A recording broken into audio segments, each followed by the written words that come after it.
Hello दोस्तों, नमस्कार।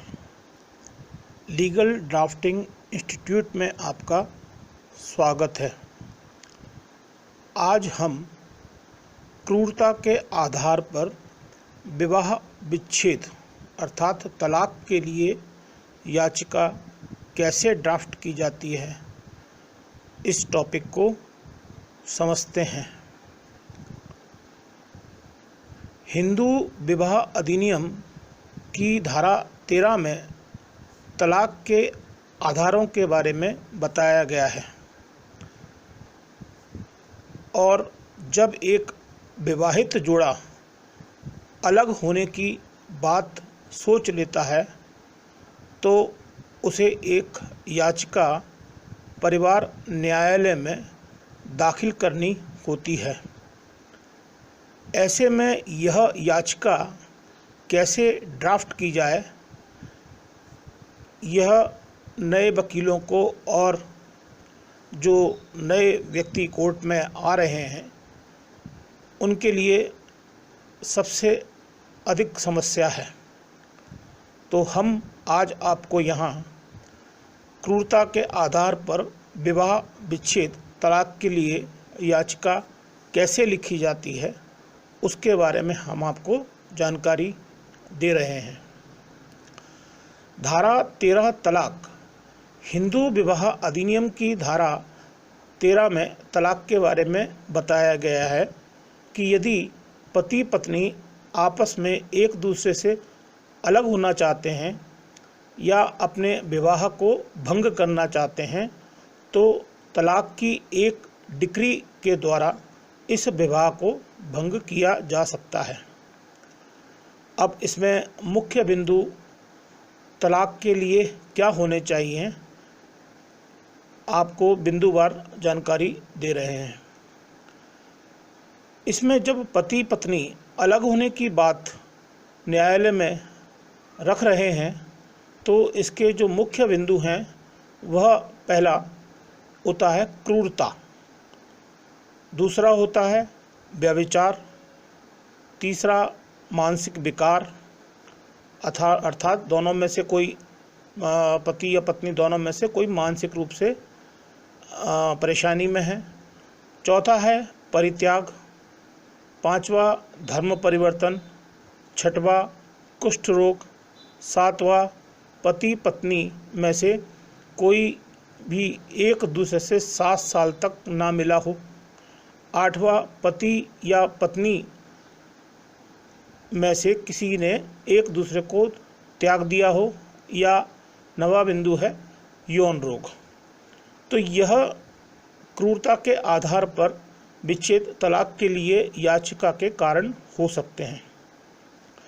अब हम यहाँ याचिका किस प्रकार लिखी जाती है उसके लिए आपको कुछ मुख्य बिंदुओं की जानकारी दे रहे हैं। इसमें आपको उस न्यायालय का नाम जिस न्यायालय में याचिका दाखिल की जानी है इसका अवश्य ध्यान रखना है। दूसरा, वादी और प्रतिवादी दोनों का नाम, उम्र, पिता का नाम और स्थायी व अस्थायी निवास का पता। तीसरा, इन बातों जिस आधार पर तलाक दिया जाना है यह बिंदु होना चाहिए। चौथा, प्रार्थना पत्र और पांचवा होता है शपथ पत्र। तो ये 5 बिंदु आपको इस याचिका को ड्राफ्ट करते समय ध्यान में रखना है। अब मैं आपको याचिका का जो फॉर्मेट स्क्रीन पर दिखाया गया है उसमें किस तरीके से ड्राफ्टिंग तैयार की जाती है आप स्क्रीन पर देखें। इसमें याचिका में सबसे पहला दिया गया है आपको कि न्यायालय श्रीमान पारिवारिक न्यायाधीश, मतलब आप जिस न्यायालय में, जिस परिवार न्यायालय में यह याचिका दाखिल कर रहे हैं उसका नाम लिखना है। दूसरे बिंदु पर जो आपको खाली स्थान दिया गया है उसमें वाद संख्या, उस प्रकरण का जो नंबर होता है वो, और सत्र, कौन से सत्र में ये याचिका लग रही है इसका डिटेल उल्लेख करना है। और तीसरे बिंदु पर आपको पुत्री पत्नी निवास जिला अर्थात जो वादी है उसका डिटेल पूरा उसका उल्लेख करना है। चौथे नंबर पे ग पुत्र घ मतलब क ख ग में आपको ये समझाया है। प्रतिवादी का जो पता है, उसके नाम, उसका उम्र, उसके पिता का नाम, उसका स्थायी पता, ये सारी जानकारी भरनी है। इसके बाद याचिका शुरू होती है। इसमें आप देखिए प्रथम बिंदु पर यह कि वादिनी का विवाह प्रतिवादी के साथ तारीख, किस तारीख को विवाह हुआ था, इसकी जानकारी लिखनी है और कहाँ पर संपन्न हुआ, इसकी जानकारी लिखनी है। दूसरे बिंदु में यह कि विवाह के समय वादिनी के पिता अन्य रिश्तेदारों द्वारा काफ़ी हैसियत से अधिक दान, दहेज, नकदी ये सब संतुष्ट नहीं हुए और ये सारी जानकारी के बाद वादिनी पर उसके पिता के यहाँ से जो राशि जो शादी पे का आदान प्रदान होता है, हालांकि ये प्रथाएं जो है अब बहुत पुरानी हो चुकी हैं, लेकिन समाज में अभी भी इसका चलन है। तो जो राशि इसमें जो खर्च हुई, जैसे कि कितना दहेज दिया गया, या अब दहेज की बात आती है तो नगद राशि कितनी दी गई, गाड़ी दी गई या इसका, तो टोटल मिला के जो है आपको जितना भी पैसा उसने लड़के वाले को लड़की वाले ने संतुष्ट करने के लिए दिया, वो राशि यहाँ दूसरे नंबर पे आपको लिखनी है। अब आप तीसरे नंबर पे पूरी उसकी आपको डिटेल लिख रहे हैं, जैसा कि याचिका में लिखा है इसी तरीके से लिखना है।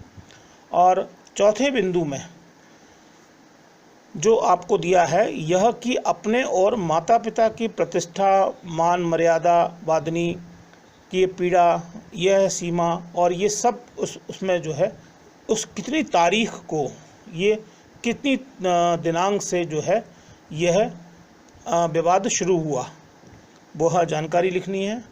अब छठवें नंबर पे आपको